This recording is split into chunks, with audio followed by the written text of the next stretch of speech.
ভিডিওর স্ক্রিনে যে এত সুন্দর ডেকোরেশন আইটেমটা দেখতে পাচ্ছেন, সেই ডেকোরেশন আইটেমটা আমি আজকে কিভাবে তৈরি করলাম সেটাই আপনাদের সঙ্গে শেয়ার করব। যাদের মাথায় ক্রাফটিংয়ের আইডিয়া ঘোরাঘুরি করে তাদের কাছে সংসারের টুকিটাকি কোনো কিছুই ফেলনা না। আমি আমার সংসারের প্রত্যেকটা জিনিস ফেলে দেওয়ার আগেই চিন্তা করি সেটা দিয়ে কি কোনোভাবে কোনো ক্রাফটিংয়ের কাজে লাগানো যাবে কিনা। আমার হাতে এখন যে ওয়ান টাইম চামচগুলো দেখতে পাচ্ছেন, এই ওয়ান টাইম চামচগুলোর মাথার অংশগুলোকে এভাবেই কেটে অনেক সুন্দর ডেকোরেশন আইটেম তৈরি করা যায়। তো আমি আগের থেকেই জানতাম, যেহেতু ইউটিউবে আমি সবসময় এই ধরনের ডেকোরেশনের ভিডিওগুলো দেখতে পছন্দ করি, তাই চামচগুলো আমি একটাও ফেলিনি, সবগুলো জমিয়ে রেখেছিলাম। আর এগুলোকে এখন এগুলো দিয়ে ডেকোরেশন একটা আইডিয়া তৈরি করব। আর এখন যে 10 টাকা দামের আয়নাটা আমার হাতে দেখতে পাচ্ছেন, এগুলো আমার কাছে খুবই সস্তা মনে হয়েছে। তার কারণ হচ্ছে আমি লেস ফিতার দোকানে একবার আয়না কিনতে গিয়েছিলাম, সেখানে এর থেকে আরও 2 সাইজ ছোট আয়নাগুলো 15 টাকা করে বিক্রি করছিল।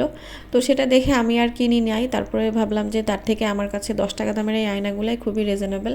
আর এভাবে আয়নাগুলোকে দিয়ে আমি ডেকোরেশন আইডিয়া তৈরি করব। আর এই যে স্পুনগুলোকে দেখতে পাচ্ছেন, এগুলোকে এখন এভাবে রাউন্ড শেপ করে, সুন্দর করে একটা রাউন্ড শেপ করে আগে সার্কেলটা এঁকে নিয়েছি।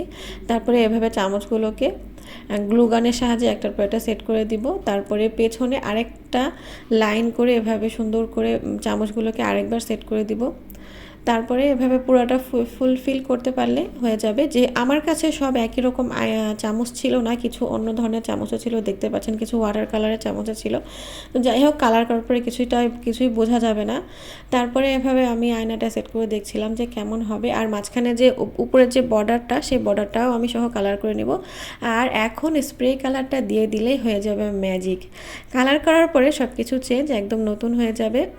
কোনোভাবেই বোঝা যাবে না যে এগুলো একসময় স্পুন ছিল এবং ওয়ান টাইম স্পুন ছিল।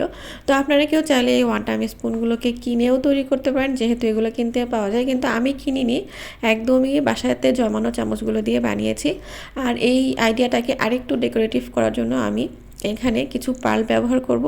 আর পার্লগুলোকেও আমি একদম কালার করে নিতে চাই। গোল্ডেন কালারের সাথে সিলভার কালারটা খুব বেশি ফুটবে, তাই আমি এই পার্লের চেনটাকেও সিলভার কালার করে নিয়েছিলাম। আর এটাকে শুকানোর জন্য অবশ্যই সময় দিতে হবে।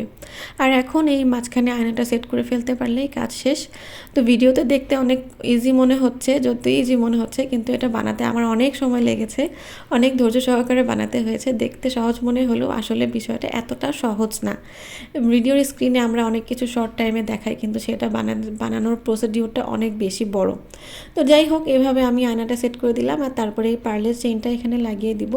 আর এই পার্লের চেইনটা লাগাতে আমার অনেক বেশি কষ্ট হয়েছে, যেহেতু সারফেসটা একদম সমান ছিল না, একটু উঁচু নিচু ছিল, যার জন্য এটা সেট করতে আমার অনেক। যাই হোক, পছন্দের কোনো কাজ করতে গেলে সময় বা পরিশ্রমটা কোনো বিষয় না, আউটকামটা কেমন আসছে সেটা সব থেকে বড় কথা। সুন্দর কাজটা করার পরে সব পরিশ্রমগুলো আসলে পানি হয়ে যাবে। আর এই তো দেখতে পাচ্ছেন কতটা সুন্দর লাগছে, কেউ দেখে বুঝবেই না যে এটা চামচ দিয়ে বানানো। আর এই ছিল আমার আজকের ভিডিও। আমার ভিডিওটা কেমন লেগেছে অবশ্যই কমেন্ট বক্সে জানাবেন। আর অবশ্যই আমার ভিডিওগুলো শেয়ার করে দেবেন। আপনাদের একটা শেয়ার, একটা কমেন্ট, একটা লাইক আমাদের জন্য অনেক বড় ইন্সপাইরেশন।